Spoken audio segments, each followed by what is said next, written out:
stick object, help machine.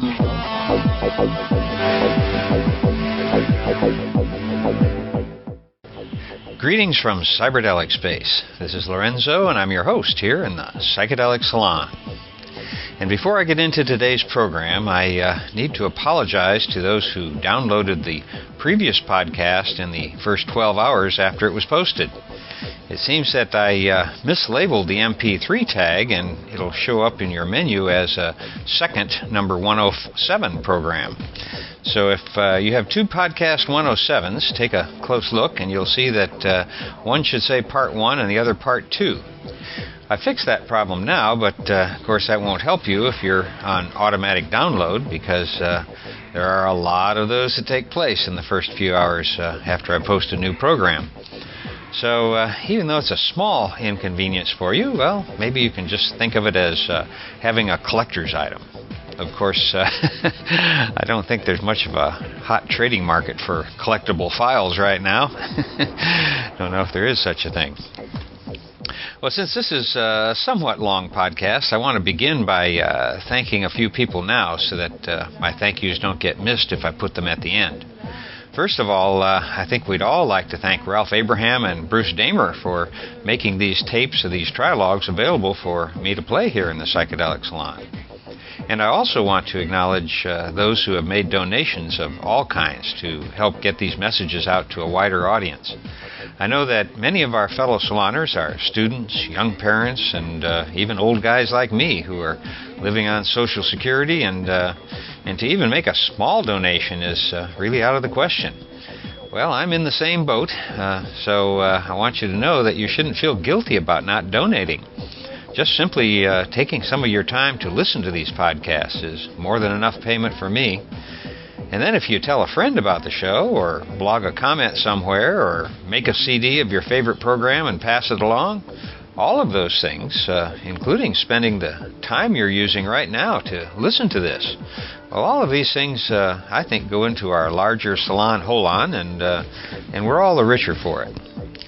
And finding myself now older than I planned on getting and living on a fixed income, well, I have to tell you that when donations do come in to help with the expenses of these podcasts, it's like having my wildest dreams come true.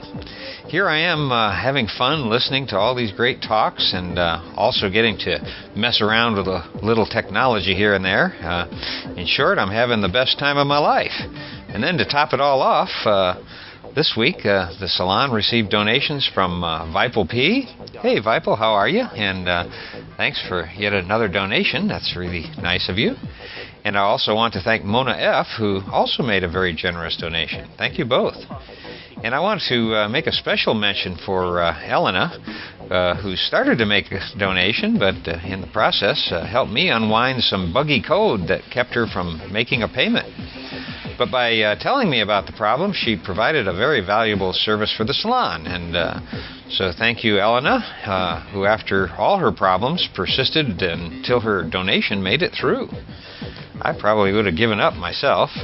So thank you so very much for hanging in there. Well, there's some other things I want to mention today, but first we better get into the Trialogue. As I was thinking about how to introduce today's program, I was trying to figure out how best to recapitulate the end of the last tape in this series. But when I began playing tape 3, which you're about to hear right now, I discovered that there was a disconnect between the two. I'm not sure how much of the Trialogue, if any, was lost, or what led up to the part we're about to hear. But what you're hearing with me is exactly as it came off the 4 cassette tapes that Ralph Abraham loaned to me to play here in the Psychedelic Salon. But hey, being psychedelic doesn't mean that you're strung out on drugs. It means having the ability to think outside the box and to change mental directions without getting psychic whiplash. So it shouldn't be too hard for you to get right up to speed as Rupert Sheldrake asks a question that leads to a discussion of stellar pathology, among other cosmic topics, in a trialogue with Terence McKenna and Ralph Abraham that was held at Hazelwood House in England sometime in 1993.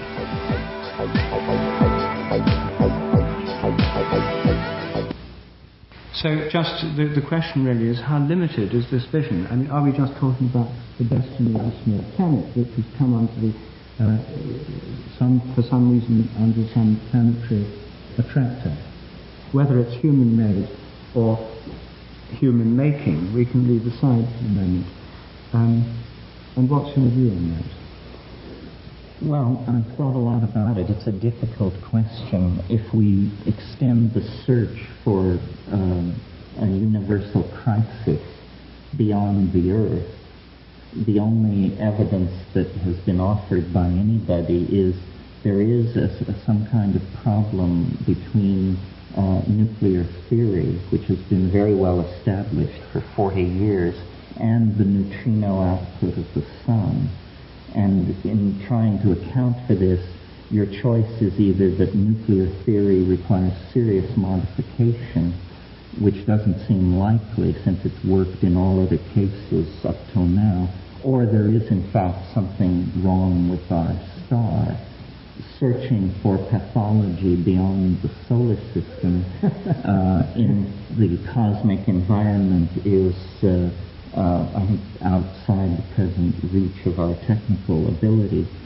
I tend to think, though the time wave that I've elaborated can be extended back into the pre-biological domain, I tend to think that this is a phenomenon of biology that I'm talking about, and that it is just one small planet, and that biology is a process of conquering dimensions, which once it starts, it, as a primal slime, it accelerates and it bootstraps itself to higher and higher levels at tighter and tighter turns of the spiral, and that we are now in the process of seeing it essentially exhaust and abandon the planet and carry itself into this other dimension.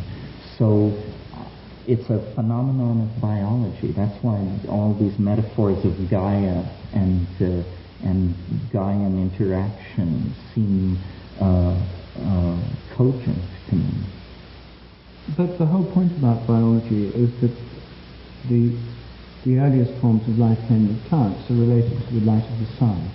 And the whole of biology, the whole of the plant kingdom, the whole of the transformation of the atmosphere of the planet is dependent not on merely terrestrial events, but on our relation to the sun and the wider cosmic environment, since the elements of carbon and so on are produced by the dust of supernovae, of exploding stars.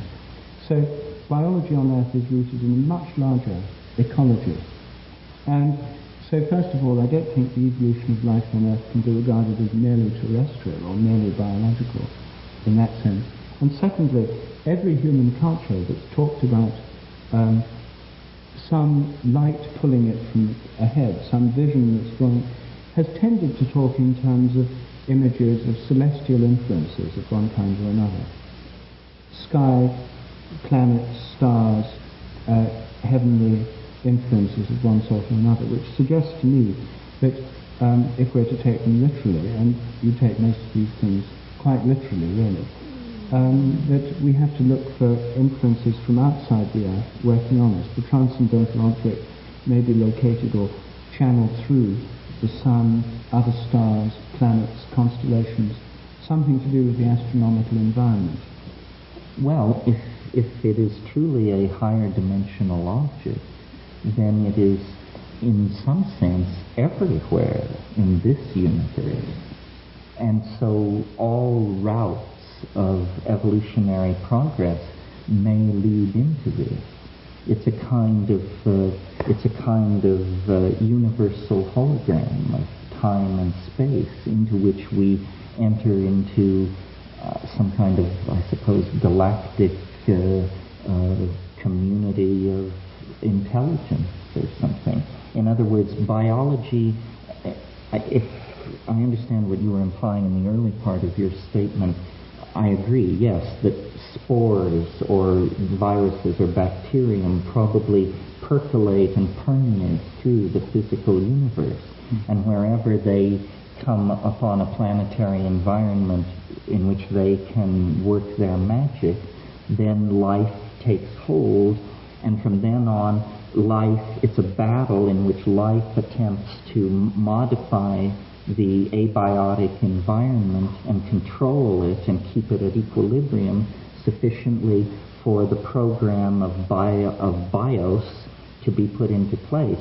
And that program is to go from this initial seed to a return to the higher hidden source of all outside the pleroma of three-dimensional space. It's a kind of Gnostic return idea. It's an idea of alchemical sublimation and rarefaction. I see the cosmos as a distillery for novelty, and the transcendental object is the novelty of novelties.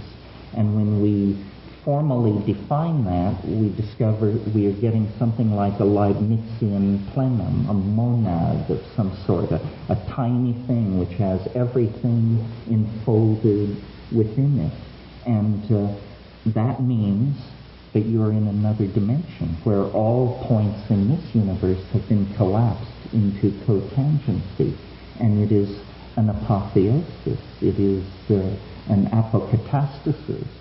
Something else in Greek, I'm not sure what. Pure poetry.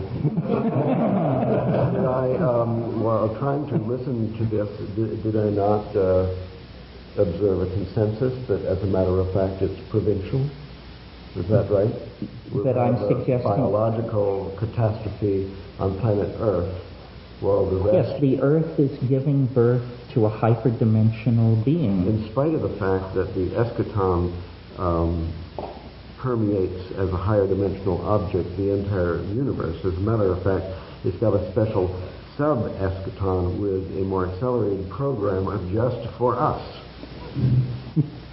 Salvation proceeds on many schedules, my son. The fact that the galaxy is spiral suggests to me that in the interest of modesty, we should probably confine this supposition to the notion that it's happening within the galaxy. It's perhaps what spiral galaxies are about. Well, the sun is burning out. People believe that. A mere 500 million years to go, which is a little bit longer than the 18.5 years that... Well, but excuse me, if there is a problem with the neutrino output of the sun, the orthodox interpretation of that is that means the sun has stopped and gone off the fusion boil, and is in fact just sitting there.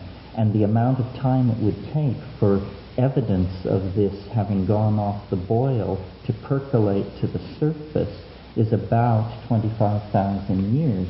And the moment that it happens, 8 minutes later, the radiant energy reaching the Earth will drop 60%. I'll accept your lower bound of 25,000 years without further discussion. Let it be known. Just to shock you, let me take a position much more pessimistic than yours. There have been several close calls lately with comets. And some people, William Whiston, for example, or Emmanuel Velikovsky, felt that the beginning of our planet, the Big Bang, as a matter of fact, was a collision with a comet.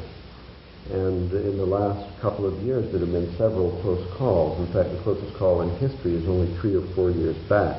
It seems to me, especially after a good look at the sun with or without glasses, that it's quite likely we would get hit by a comet, and even pretty soon, sooner than 25,000 years, maybe sooner than 18.5 years. Now suppose that this happened, and then we had an extinction such as we saw 65 million years back when Jurassic Park vanished into the ocean. Then all of this biological miracle, accelerating to its own omega point anyway, according to a schedule with exponential condensation to the concrescence of the eschaton and the shock wave from the transcendental object at the end of time, would be rendered totally insignificant because the cause came by a car crash on the highway of the solar system, totally independent of the progress of biology on planet Earth. No, you don't get it. It's entirely possible. I didn't want to bring it up because it's a little Halloweenish, but it's entirely possible that the transcendental object at the end of time is nothing more than a 5-kilometer wide carbonaceous chondritic asteroid that in a single moment will stand us all at the gates of paradise. And that is what it means trying to destroy my argument by appropriating it. Didn't I say that the dissolving of boundaries would eventually mean the dissolving of the boundaries between life and death itself? Well, why then, if the eschaton is a comet rapidly approaching New York City, why is it necessary to have this increase of complexity, the population explosion, the destruction of the ozone layer? Well, you know, it's very interesting. Did you know that immediately preceding, by immediately preceding, I mean in the million years preceding the impact that killed the dinosaurs, some enormous extinction was underway, that they can't figure it out. It's like the Earth knew, or something like that. There was an extinction underway when that cometary impact hit. And so what I'm suggesting, Ralph, is that biology knows. This is back to this morning's discussion about the homing pigeons. Biology has a complete 4-dimensional, 5-dimensional map of the planet's history. What the hell? The comet's on the way. Let's get it on. The planet says the comet's on the way. Let's get these monkeys moving toward the production of sufficient complexity that when this impact event occurs, it will have a transcendental rather than simply an opportunity to escape into another dimension. Yes. So all of history is this curious relationship with this intuition that nobody wants to face, but nobody can quite get rid of. And so here we're sacrificing goats, and we're doing this, and we're doing that, because we have this very restless feeling that all is not well in 3-dimensional space and time. And, you know, history keeps bearing it out, and now it's upon us. It's who don't quite make the extinct the moment.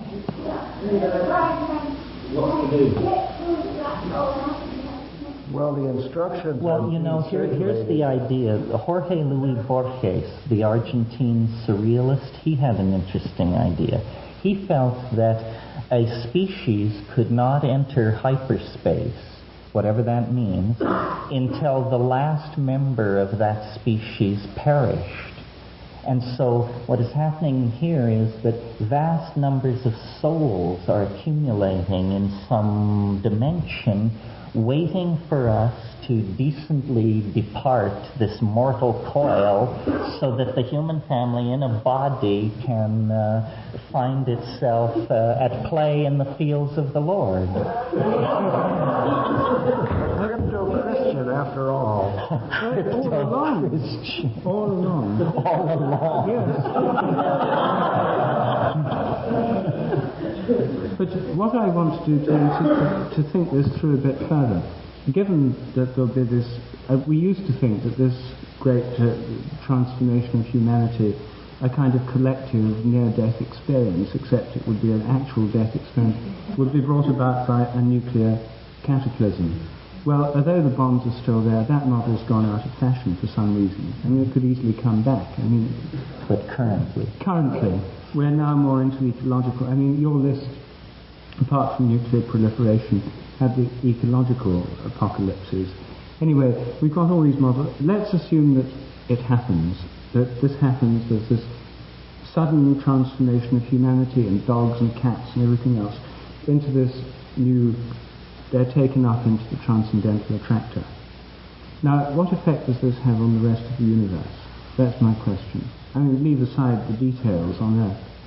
Well, I think it's not an answerable question, but it is in fact what we will then set out to understand.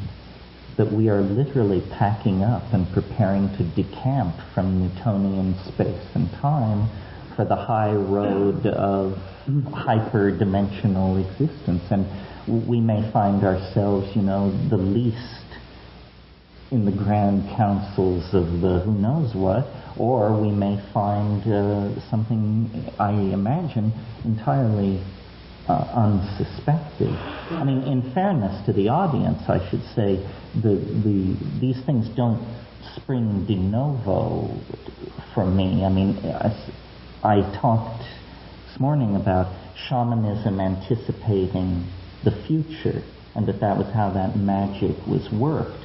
Well, if you pursue these psychedelic shamanic plants, there is inevitably this conclusion scenario or this apocalyptic intuition. And I think that shamans have always seen the end, that the human enterprise in three-dimensional space has always been finite. And in the same way that ontogeny recapitulates phylogeny as we look back into the past, it seems reasonable then to assume that death, which we have spent 1,000 years turning into a materialist vacuum, is in fact not that at all, and that there is an enormous mystery that hovers over our existence, and that it is only unraveled beyond the grave. And I would never in my life have thought that I would have been pushed to this kind of a position. I mean, I spent the first half of my life getting away from this, but the evidence of these shamanic hallucinogens is in fact that shamans have always done what they do via ancestor magic and higher dimensional perception, and that death is not what naive positivism in the last 500 years has attempted to say that it is. And I realize that it's incredible to suppose that here at the apex of materialist, positivist, scientific civilization, we're going to make an orthogonal turn into an understanding of what lies beyond the grave. But in fact, I think this is probably the paradigm-shattering, world-condensing event that is bearing down on us. Conversion in progress. All right. Well, given all that, I want to know whether this has happened somewhere else. Because if it could happen on our planet, change the entire conditions of dimensionality throughout the galaxy, or let us perhaps the cosmos, what makes you think that our planet's the first? No, I don't think that. Well, if it's happened elsewhere, what effects will it have elsewhere in the galaxy, on planets elsewhere in the galaxy? What effect do you expect it to have had on us already? Well, it seems to be the content of it when you explore it, when you explore the adumbrations of the transcendental object, and you see all this transhuman alien data. That is essentially what it has become in its past history. It wears upon itself the imprint of, because see, all life is finding its way back to some kind of source that is in a higher plane. And that's why it has this alien presentation, because it has maybe 1,000 civilizations poured into it, or 10,000, or 50 million. Who can know? The universe is old already. But it is, it pervades the universe like a gas in a higher dimensional space. What I can't work out then is whether we're talking here about some planetary virus that gets hold of civilization after civilization, or planet after planet, and causes them to auto-destruct in this particular way. Or whether we're talking about some cosmic process, because whatever it is, it seems to be pretty local to planets. It seems to me it's just a continuation of life's program of conquering whatever dimension it's up against that it has not yet conquered. And probably that process is endless. That's what life is. It's a chemical strategy for the conquest of dimensionality. And it carries out this program come hell or high water. Just like striking a match, you mean. Biology comes to a planet, and then the flame leaps up. And then pretty soon it burns out through the exhaustion of resources and the arrival of the shock wave of the eschaton for that particular planet. Biology there is extinguished once again. And what is left in the ashes is the alchemical lapis, the Sophic hydrolith, the one thing. Right?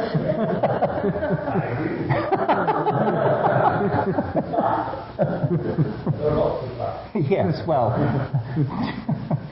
I wouldn't expect you to buy into it whole hog, but it's interesting because it provides a way of imaging what is happening that doesn't fall to some of the dualisms that haunt either a reductionist view or an out-and-out gung-ho, no questions asked religious conversion view. And let me say one more thing while we're on this subject, because it shouldn't be left unsaid. There are orthodox cosmologies that support my contention of the possibility of a universal collapse. Hans Alfvén of the Swedish Academy of Sciences has suggested that the universe is what's called a vacuum fluctuation. Now, a vacuum fluctuation is a situation where it happens in quantum mechanics, where a group of particles and antiparticles spring into existence and then annihilate each other. And because parity is conserved, this creation ex nihilo of matter is allowed by quantum physics. But an interesting aspect of these vacuum fluctuations is that quantum theory sets no upper limit on their theoretical size. It merely says that the larger they are, the more improbable they are. Well, the universe itself could be a vacuum fluctuation of some 10 high 68 particles, which sprang into being completely according and allowed by quantum physics, separated into higher dimensional space, and are in fact eventually at some point in the future going to reconnect and conserve parity. And Alfvén says that in this kind of a higher dimensional collision, all points in both systems would appear to an observer to become cotangent instantly. And what that would mean is, he's saying that the material universe potentially could disappear in a single moment across megaparsecs of space and time, and all that would be left, Alfvén says then, is light. Because light does not have an antiparticle. It is different. It is the exception. And no one knows what the physics of light, a universe made only of light, would be like. And I suggest to you that the many myths and intuitions that link light to the process of spiritual advancement and talk about the generation of the light body and so forth may anticipate something like this. So even within the toolbox of ordinary quantum astrophysics, there are ways of tinker-toying the syntactical bits together to produce incredibly optimistic, transcendental, and psychedelic scenarios. There's no way to personally leap into the dimensions of hyperspace in the birth event of the eschaton, not in quantum physics, I suppose. We're talking about a different kind of thing. What about the timetable, Terence? So far it seems like your idea is pretty similar to Teilhard de Chardin, and except you said he didn't give us a timetable. So assuming we have sunshine for 25,000 years, when do I think it will occur? Yeah. Well, it's sort of weird to talk about that because it rests on a formal argument where you have to look at a lot of historical data. What I did was I produced curves that I felt were reflective of the ebb and flow of novelty in time. Then by fitting these curves to historical data, and granted, history is not a quantified entity, but nevertheless, there are certain there's general agreement, for example, that the Greek Renaissance was a novel time, the 20th century was a novel time. So by doing this, I slowly refined down a prediction based on a spiral closure, which makes it happen much faster than you would expect, of the winter solstice of 2012 AD. After I had made that calculation, I discovered to my amazement that the Mayan civilization had a very complex cyclical and recursive calendar, and it too indicated that same date. I think if you take these World Bank, United Nations strict, objective data curves and put in the fudge factor of the unexpected, it seems pretty reasonable to suppose that at least there is a nexus of prophetistic intensity of some sort that has caused a number of traditions for some reason to get focused on the late months of 2012 AD. When I attempted to understand objectively what could be going on there, using computer simulations of the star fields, a program called Voyager that lets you see any place in the solar system 10,000 years in the past or 10,000 years in the future, it turns out that there is something unique about this December 21st, 2012 solstice. It's a solstice which will occur at the heliacal rising of the galaxy. What that means is once every 26,000 years in the precession of the great year, there will be a winter solstice sunrise that catches 28 degrees Sagittarius on the plane of the galactic ecliptic. What does that mean? Who knows? Certainly not me. In Hamlet's Mill by Giorgio de Santillana and Helga von Dechen, who were both very well-respected historians of science, they suggested that for ancient peoples, these were somehow galactic gates or way stations of some sort through which souls had to transit to make their way back to their higher and hidden home. This is not compelling stuff to me. I find it a little too mediumistic or something, but nevertheless it is an objective fact that the heliacal rising of the galaxy, which occurs once in 26,000 years, will occur on this date I chose, and that I did not know that at the time, nor did I know. Well, that's interesting, I agree, but let's look at this. We have here the coincidence of three different things. One is what you did looking at historical data, which I think we could fairly describe as novel and very interesting and fancy kind of mathematical extrapolation of historical data that does sort of culminate in a point. We grant you that. The other two things, the Mayan calendar and the greatest astronomical conjunction in 26,000 years, these are both periodic phenomena. The Mayan calendar repeats a cycle in 26,000 years, and the greatest conjunction in the galaxy, from our perspective in the galaxy, recurs every 26,000 years. So they could be expected to recur once more before the sun gives its last gasp and biology must extinct. So if we would weigh these things equally, it would kind of suggest that your mathematical extrapolation, which is good, I like it, but it's not the same as the reportage of a shamanic clairvoyance that you were talking about, of a hyperdimensional investigation. This is more like academic scholarship with huge database of history and this imaginative curve used to extrapolate the data. So this suggests that your extrapolation curve could actually be reversed, like you take it like this, it ends here, you take it out and you rotate it around and you put it back there. And then you have a completely different model which must necessarily, without a doubt, equally well or poorly fit the historical data up to now, and yet it has a future, but only for 26,000 more years.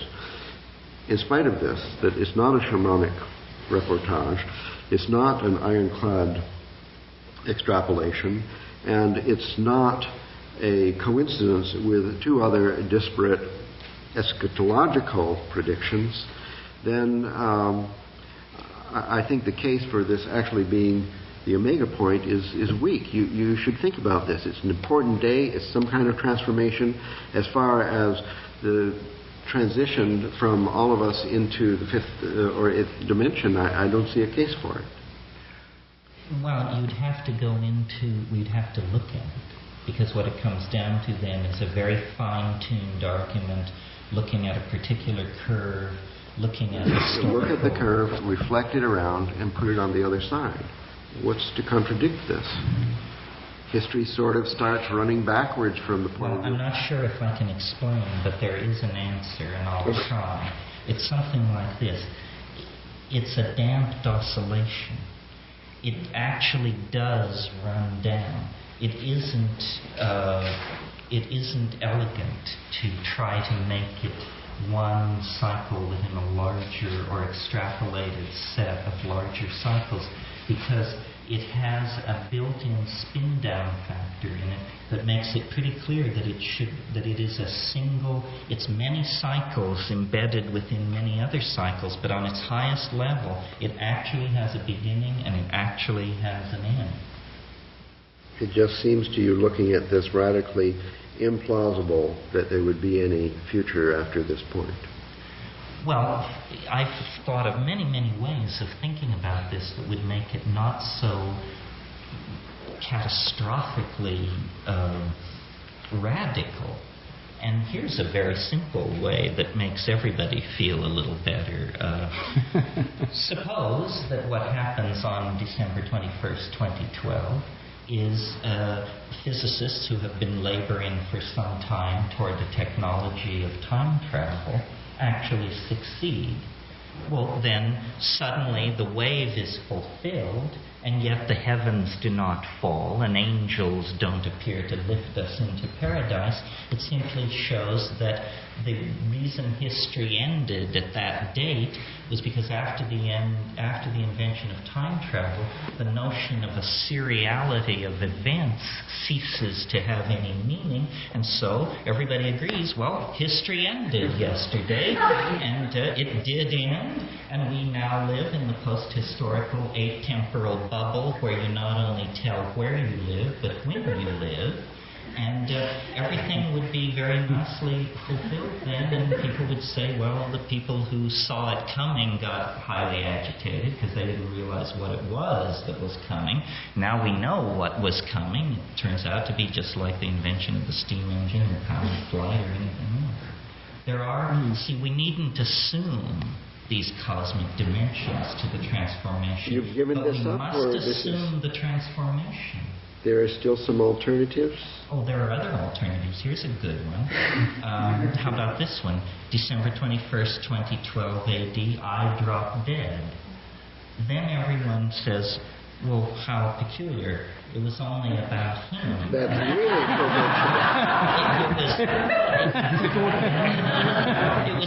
It was just we were all swept along for 45 years in some bizarre mathematical hallucination that this very glib Irishman was able to foist on, and it's totally fulfilled, and yet again the heavens don't fall nor the oceans boil. So, but I'm telling you, Ralph, there's something out there. There's something out there. And I'll know it when I see it. And I expect you at my elbow.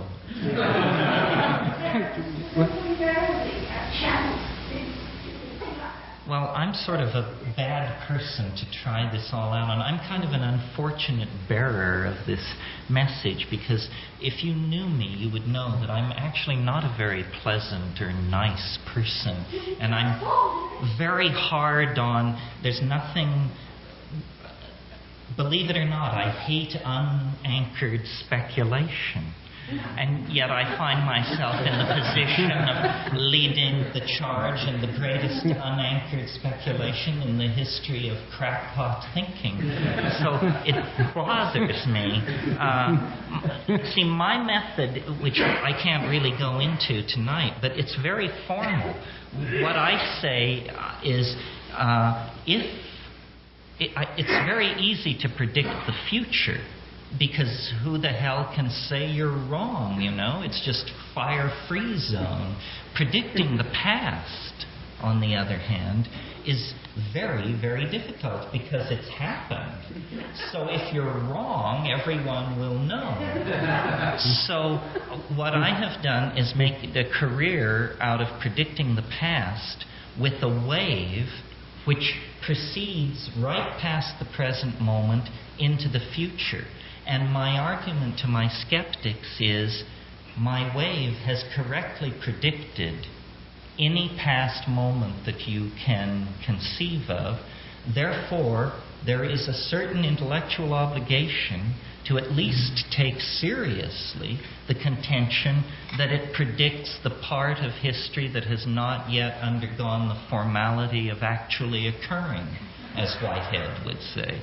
And if, under different circumstances, I would demonstrate this wave, because it gets down to a very, very finely grained argument about the vicissitudes of history and where the great changes lie. And without that, it's a sort of arm waving at this point. Terence, I've just got one final question I want to ask you about this, which is that other people who tell us the end is at hand, as in placards, the end is at hand, prepare to meet thy doom, right, suggest that this requires some kind of special moral preparation on our part. Now, does yours come willy-nilly, no need to get ready for it in any particular way? Or do you recommend some special kind of preparation? Well, this is a very difficult question for me, because much of what I was involved in many years ago was political activism, political struggle, and yet when I go to my sources on this matter, they assure me that it's a done deal, and that possibly one might spend one's time reassuring other people, but only if you felt like it. It's something like that. The walls are now so high, the creode so deep, the momentum so tremendous, that I really don't think anything could swerve or divert us from what we are being drawn into. I wasn't thinking in terms of more recycling and so on. I was thinking in terms of moral preparation, or conscious preparation. Well, conscious preparation, I think people should drive out and take a look at the eschaton at the end of the road of history. And what that means is psychedelic self-experimentation. I don't know of any other way to do it. But if you drive out to the end of the road and take a look at the eschaton and kick the tires and so forth, then you will be able to come back here and take your place in this society and be a source of moral support and exemplary behavior for other people. Because I think that as we approach the eschaton, remember I called history its shockwave, literally the Q forces, as engineers call them, the vibrational forces that will rip the wings off an airplane as it approaches hypersonic speed. History is good. That's what I meant when I said it will be a white-knuckle ride. There is an outlandish amount of vibration in the next 19 years. It's going to look good. then bad, then worse, then good, then bad. And if you haven't driven out to the end of the road and taken a look at what's waiting, it'll just drive you nuts what the next 20 years are going to be like. Because all the resonances of all past time are now in the close packing phase as the thing is squeezed down and the contradictions are rubbing up against each other. Boundaries are dissolving all around us. The Soviet Union, gone. Yugoslavia, gone. America is a great power, gone. Good taste, gone.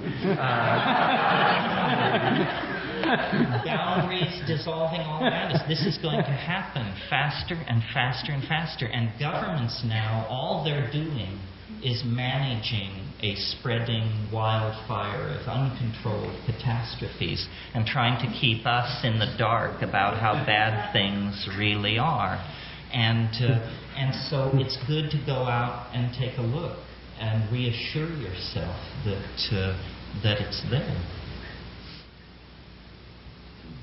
Can we discuss it in Trialogue tomorrow? I don't.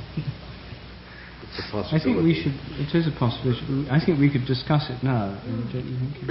Or do you have another point now? No. We've reached the time to open it up. Yes. Terence, you sound to me like a psychedelic version of Karl Marx. Well, Marx was the last great millenarian theoretician in Western civilization. That's right. He was convinced that history was the result of the interplay of conflicting classes, and once that conflict has been removed, history itself would cease.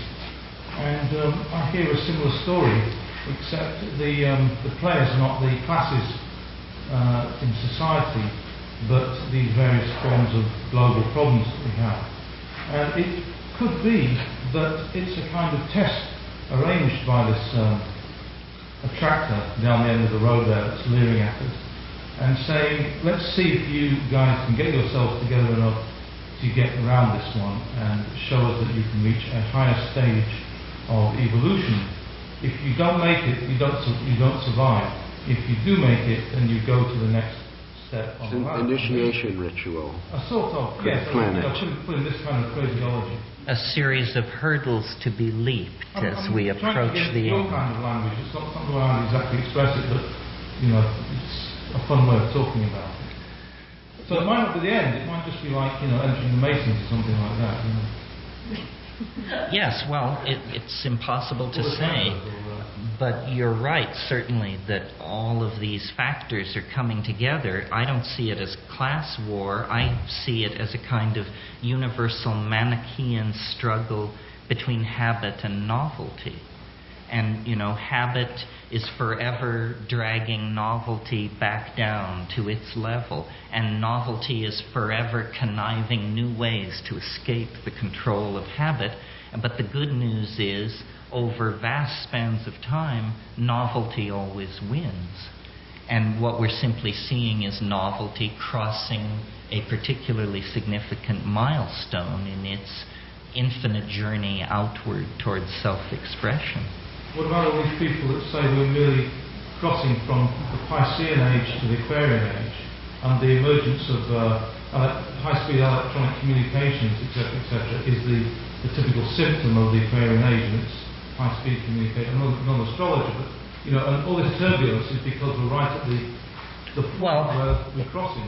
See, I think that as we approach this eschatological object, the number of interpretations of what it is will just proliferate exponentially. I mean, false prophets of all sorts and thousands of variants will arise because everyone can feel it, and yet everyone has a unique perspective on it that then distorts their description of it.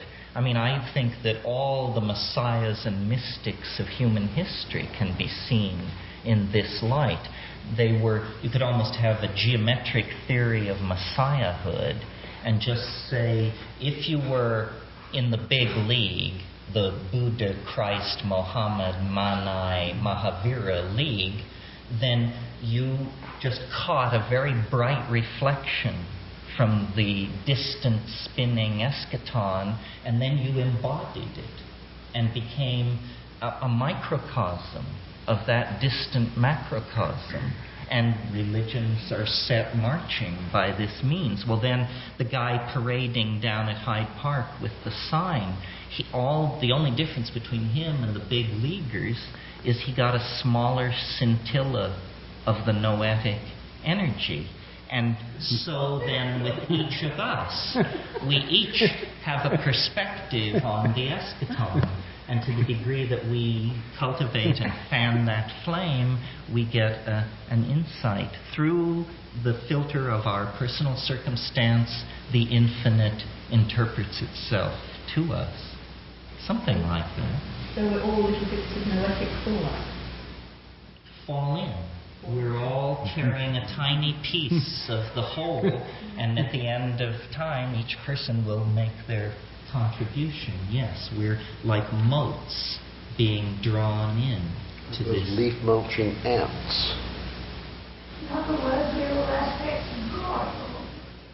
Yes, although I think God is a contaminated term, but we're all aspects of the transcendental other, and our deployment in three-dimensional space and time is just one aspect of its being, and we are in the process of finding our way to a nodal point of transition into a different dimension of its self-expression.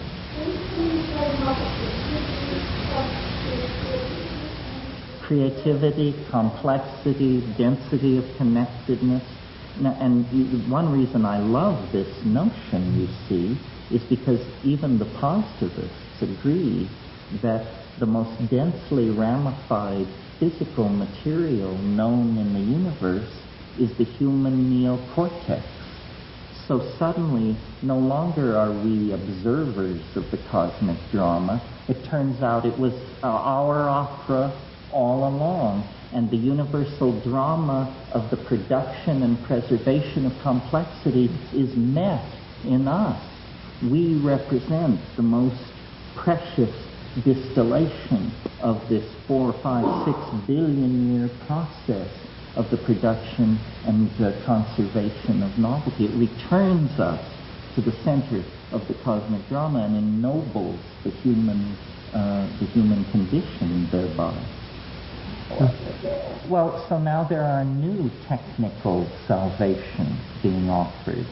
The possibility, no one knows, well, not some people think they know, but it is assumed possible to perhaps migrate into some kind of dimension of electronic microstorage or something. We're all going to live in a gold ytterbium supercooled cube buried 1,000 feet beneath Copernicus and abandon the Earth to animal life, or that's not very attractive to me. On the other hand, I've never been downloaded into a chip, so I suppose one shouldn't knock it till they've tried it. But the virtual realities that I have seen have been hideously sterile and cartoon-like. On the other hand, predicting the pace of technological innovation, especially with these new technologies, is very, very tricky. The study of neural networks, parallel arrays, they are pushing out in directions where there could be unexpected breakthroughs in the imaging of human intelligence. Or take the cold fusion thing a couple of years ago. It turned out not to be so, but for a moment, the whole thing problem was solved. Hung in the balance there, you see. There could be more of this kind of thing. No one is directing or controlling the creative energies of this species. It's being driven by thousands of micro units called companies, all pursuing agendas they won't discuss with anybody who hasn't signed a non-disclosure agreement. So God knows what they're doing out there, and they're fiddling with life and mind and intelligence and micro dimensions and you name it. So given the past history of technological development, I certainly wouldn't rule out breakthroughs that could make the timetable of my scenario even seem conservative.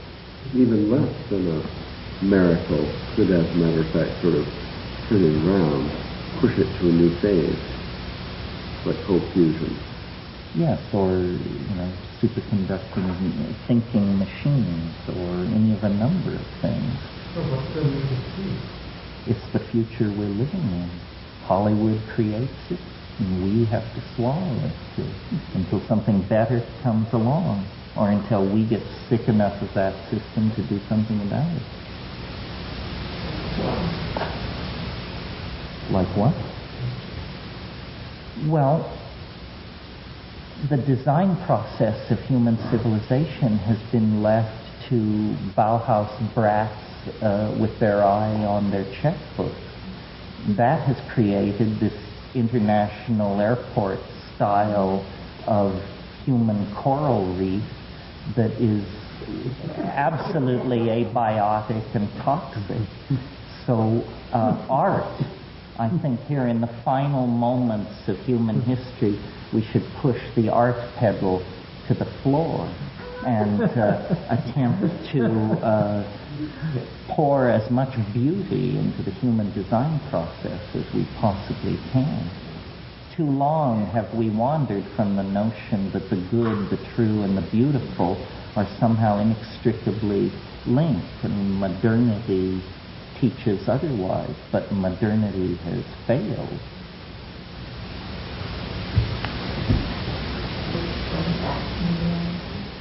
Well, a revivified shamanism, which would be the culmination of this program of art that I'm suggesting.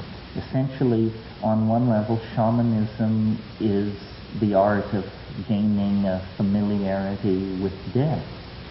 And this is what we must do, I think, because we've become so alienated from it. So part of what I talk about is a neo-archaism, that what we are, by leaving history, we're returning to the values that preceded history, where there was a great de-emphasis on material culture and a great emphasis on human bonding, feelings, cognition, that sort of thing. We have to re-empower our sense of self. We have accepted our place in a very rigid hierarchy as consumers of images, products, and ideas. And as everything dissolves, responsibility will flow inward to the individual, and we will be more and more held responsible for ourselves, our actions, our presentation. No more can we say, well, I'm white, or I'm American, or it won't work. We're entering into a domain of such freedom that the responsibility will be concomitant. And this is a beautiful thing. This is what all the struggle was about, human unfoldment. This is why all those kings were hung and all those enemies of the human spirit turned back and defeated.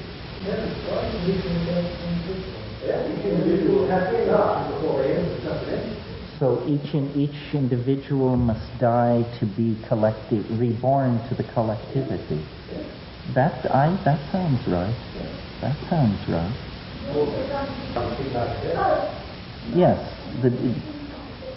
Well, somehow the modalities of both must be preserved in a higher union. This is the union of opposites, the coincidentia oppositorum that Jung and alchemy is all about. Well, I really see, now that we're on to this metaphor, what I've really been saying here this evening is that history is an alchemical process. This novelty that I'm talking about being conserved, we might as well have been talking about the Sophic waters or something. History is the act of calling into existence the perfect tool, which is discovered to be the self itself. in a sense, what history is a process of turning ourselves inside out, so that the soul becomes visibly manifest in three-dimensional space, and the body becomes an object freely commanded in the imagination. You know, the patristic father Justinian taught that the resurrection body would be spherical, just to the joy of heathen controversialists, I might add, because it made him so open to attack. But it's an incredibly modern anticipation of ourselves going into a kind of quasi-union with our technology. What is it Yeats says in Sailing to Byzantium? The part about how I would be a thing of gold and golden. Once out of nature, I would be a thing of gold and gold enameling, set upon a branch to sing of what has been and what will be. That is the idea that we change ourselves into an eternal, golden, superconducting, perfected object that transcends death, transcends space and time, and has no apparent connection to our physical image as animals. It's the alchemical sublimation. All alchemical processes are like fractal anticipations of this final rendering of the stone itself. But isn't that, you just talk about this as being a collective. It seems to me this is a very, very individual work, a very individual work, which affects the collective, but it doesn't, it's not of nature, it's going against nature, and although it's me, it's not, it's man, no more being part of nature. No, it is, the alchemical idea is not that one goes against nature, but that one aids nature and catalyzes it. And it's very explicit in alchemical thinking that what one does is one makes it happen faster. Yes. One accelerates, catalyzes natural processes. And so this is what we would be doing. We would essentially be, by transforming ourselves in this way, we bring ever closer the final apocatastrophe. The Buddha speaks about enlightenment, as far as I understand, is getting out of time, is being beyond causes, which seems to be a personal, not a collective journey. That time, the world is time, it has kind of, it's different models from working with no beginning, no end. There are just these forces that kind of manifest in time in these different realms. Well, no, that... Beyond time, getting out of time, it's what we see at the end of the world, one is no more transformed, no more living there. No, one has stepped from the mortal coil. Yes. Plato said time is the moving image of eternity. And so eternity is outside the wheel. And that is what I mean by this higher dimension of completedness. It is eternity, and all time rests within it. I mean, if you don't have to think that we do this as a species, collectively. But I think it's an individual. Well, if it happens in the individual, then it's a property of the species. Ontogeny recapitulates phylogeny and vice versa. There are only these fractal adumbrations of the transformative process on every level. Yes, that's what I mean. Yeah. Well, we're past time, I see. Thank you for your indulgence, and thank you, gentlemen, for your indulgence.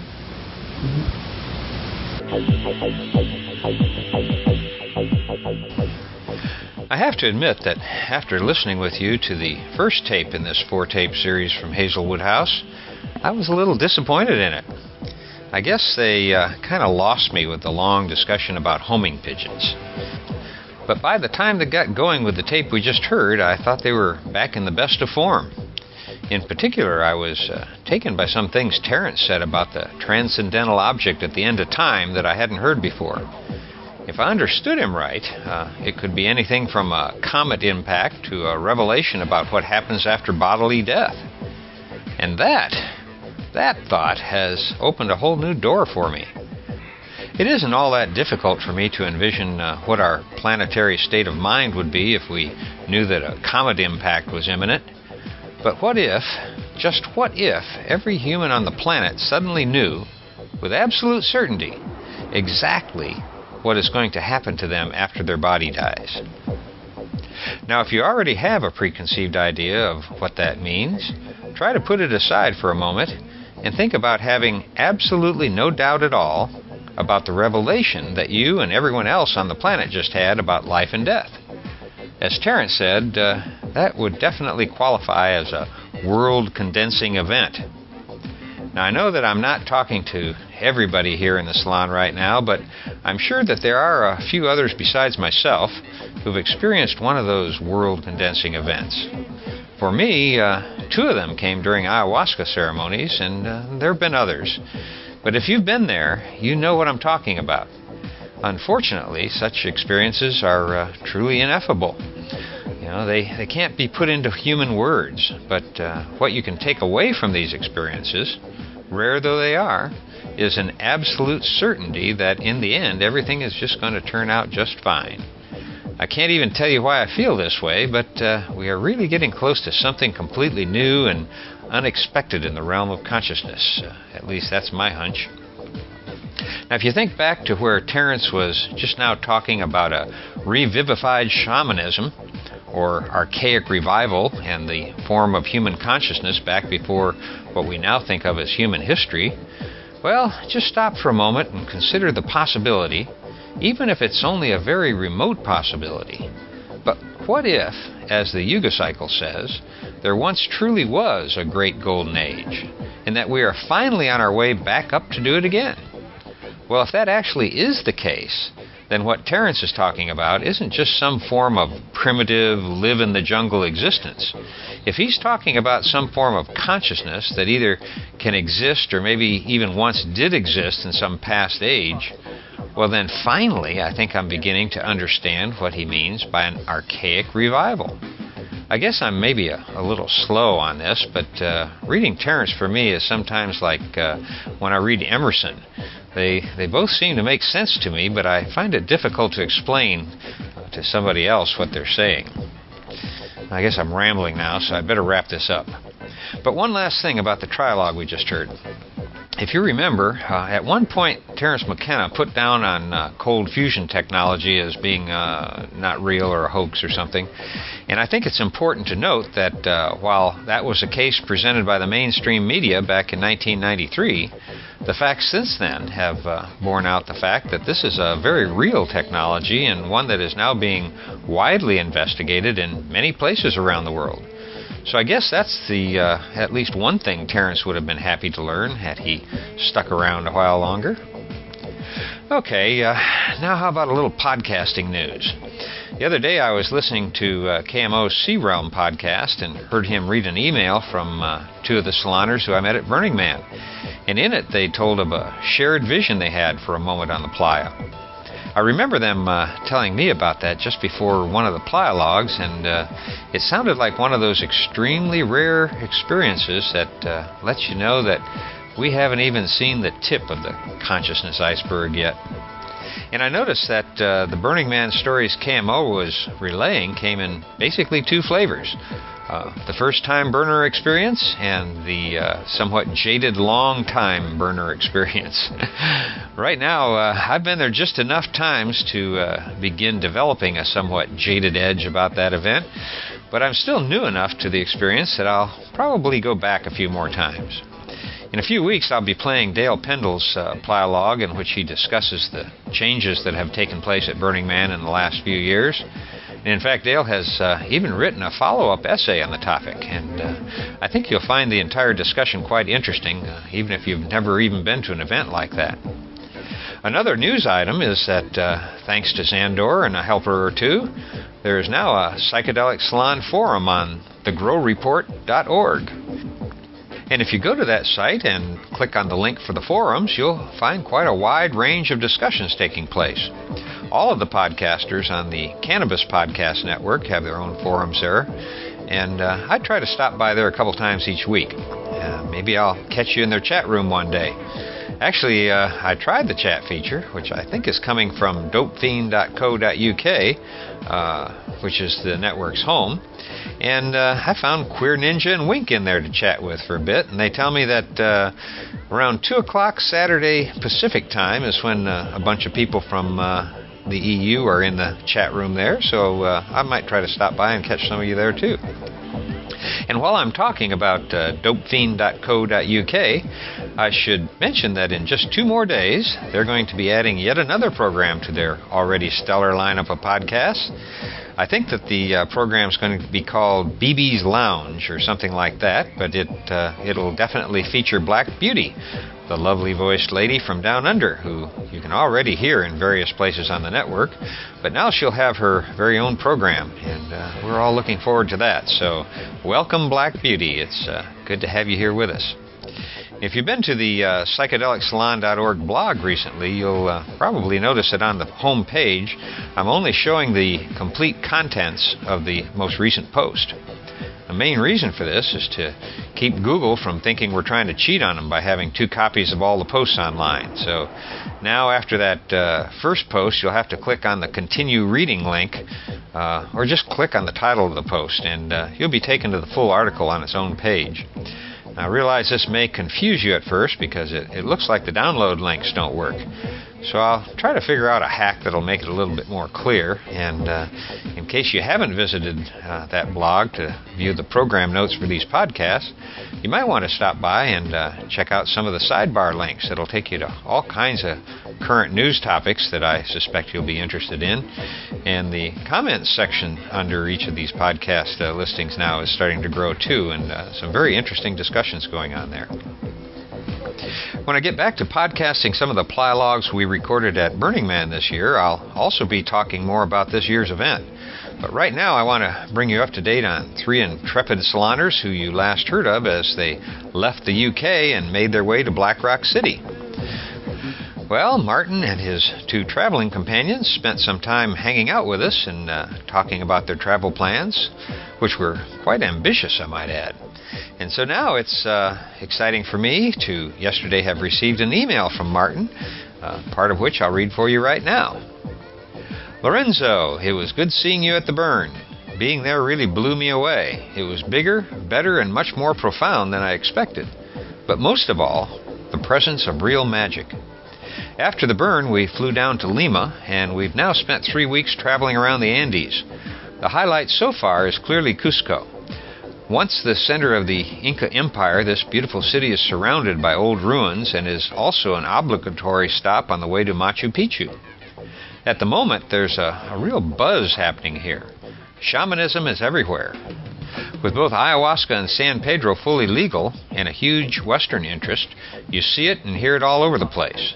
There's loads of companies organizing treks up to and around Machu Picchu. They've been doing this for decades, but now there's something else on the menu, psychedelics. And it's not cheap kicks. It seems to be done with responsibility and integrity. We had the opportunity to do a San Pedro session up in the hills overlooking Cusco. A truly amazing day with this gentle and bright plant ally. The rocks came alive, and at points in the ruins, the energy became so strong and intense that it was almost overwhelming.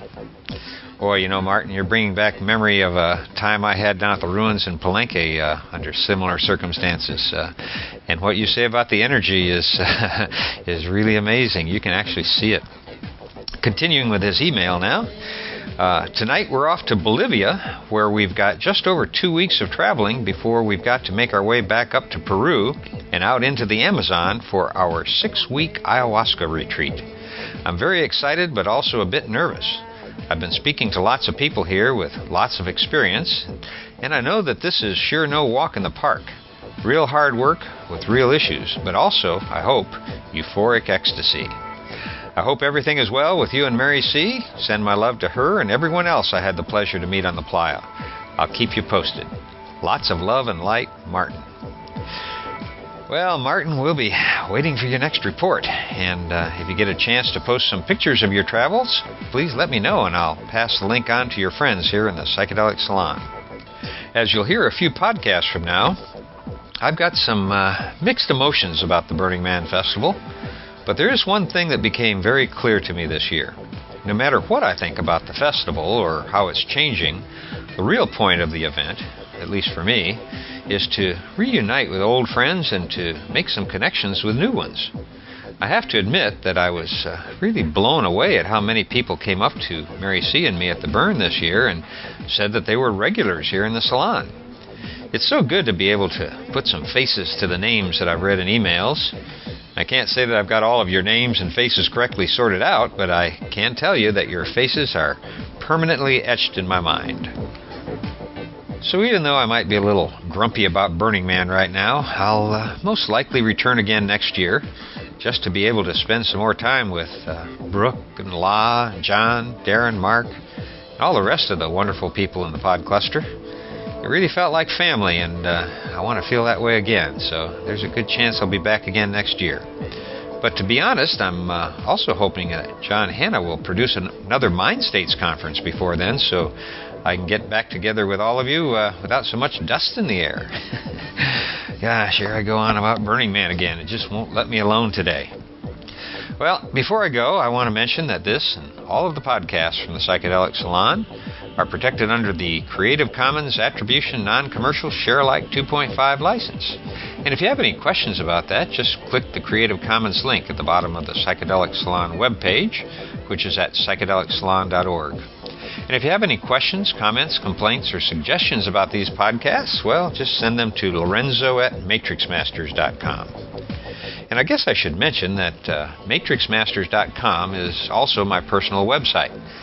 I know that some of you might have become a little confused in clicking around on the psychedelicsalon.org blog because you often wind up on matrixmasters.com. Now, that's because before I started podcasting, the Matrix Masters site was where I spent most of my online time. But since I started doing these podcasts, I really haven't added a lot of new material to that site. However, many of my essays are there, along with a brief resume or CV for those who are interested in those kind of things. And also I want to thank Jacques, Cordell, and Wells, my friends who make music under the name Chateau Hayuk. Thanks again for the use of your music here in the salon, you guys. Really appreciate it. And for now, this is Lorenzo signing off from Cyberdelic Space. Be well, my friends.